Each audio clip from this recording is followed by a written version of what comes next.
Assalamualaikum warahmatullahi wabarakatuh. Kenalkan, nama saya Maulana Juniardi. Di sini saya akan menjelaskan sedikit bahasa manipulasi data atau DML.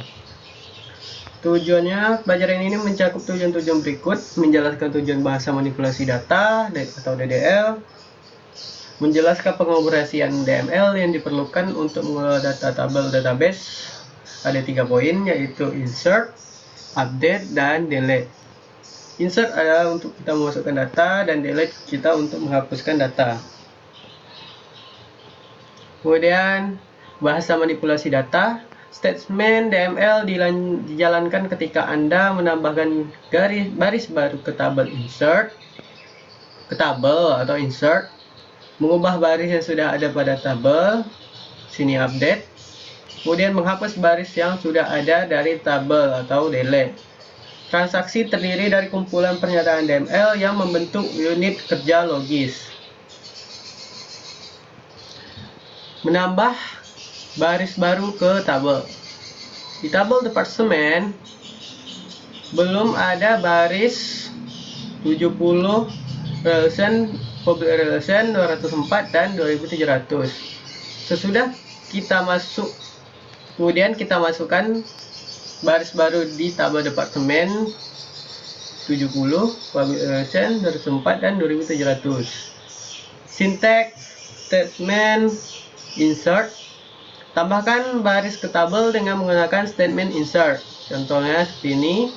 Dengan sinteks hanya satu baris yang dimasukkan pada satu waktu. Sinteks statement insert. Sebelum operasi DML dijalankan pada tabel, buat salinan tabel.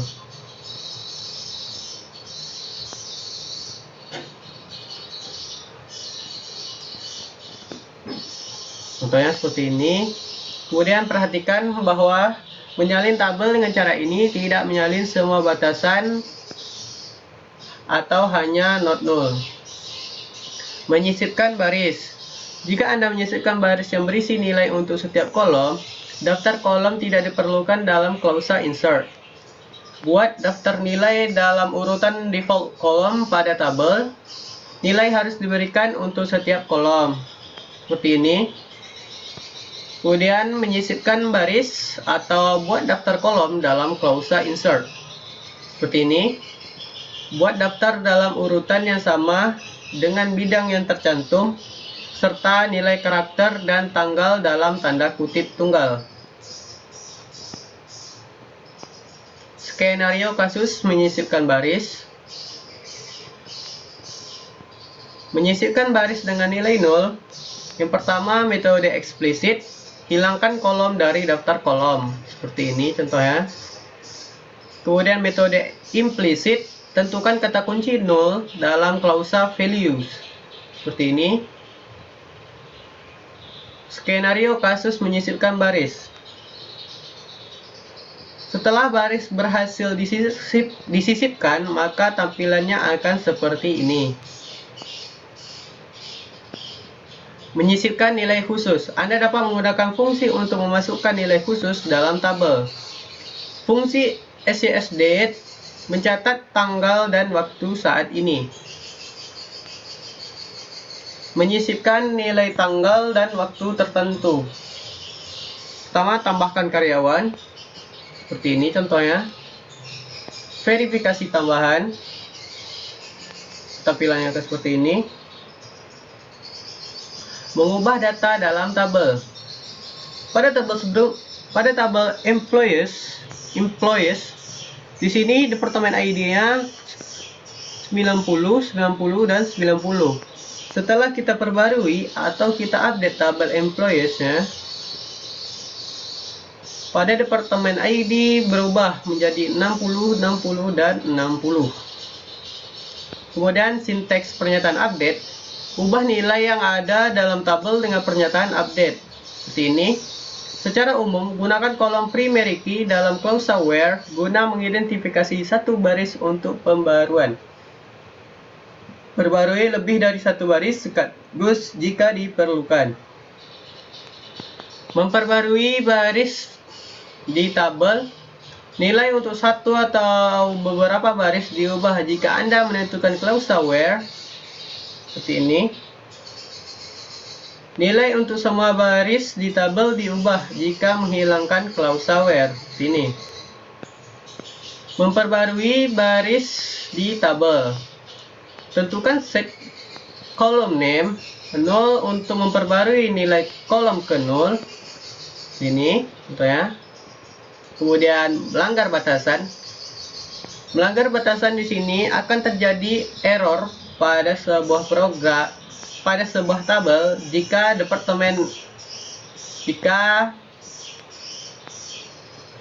ada kesalahan yang kita inputkan. Contohnya departemen 55 tidak ada di tabel induk departemen. Kemudian menghapus baris dari tabel. Slide ini menunjukkan bahwa Departemen Hubungan Masyarakat dihapus dari tabel departemen dengan asumsi tidak ada batasan di tabel departemen yang dilanggar. Ini tabel departemennya. Kemudian baris dihapus dari tabel departemen adalah ini. 10, 20, 50, 60, 70, 80 dan setelah dihapus berubah menjadi 10, 20, 50, 60, 80 dan 90. Jadi 70-nya hilang. Pernyataan delete. Anda harus menghapus baris yang ada dari tabel dengan menggunakan pernyataan delete. Seperti ini pernyataannya. Menghapus baris dari tabel, baris tertentu dihapus jika Anda menyertakan klausa where. Ini, semua baris di tabel dihapus jika Anda menghilangkan klausa where. Ini, melanggar batasan. Sama seperti tadi, melanggar batasan akan terjadi error.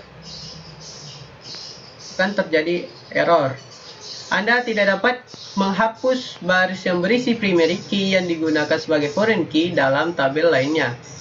Maksudnya itu, ketika kita menghapus baris yang berisi primary key yang digunakan sebagai foreign key yang ada di dalam tabel, maka akan terjadi error seperti tampilan berikut ini.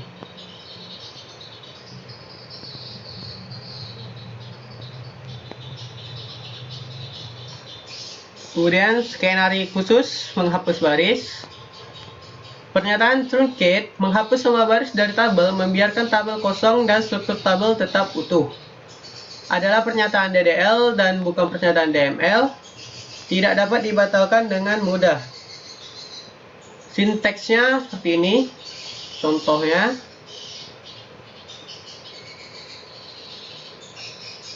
Rangkuman. Dalam latihan ini, Anda seharusnya telah mempelajari cara menjelaskan tujuan DML, membuat daftar operasi DML yang diperlukan untuk mengelola data tabel database. Poin pertama insert, kedua update, dan delete. Baiklah, segitu saja penjelasan singkat saya tentang DML atau bahasa manipulasi data. Wassalamualaikum warahmatullahi wabarakatuh.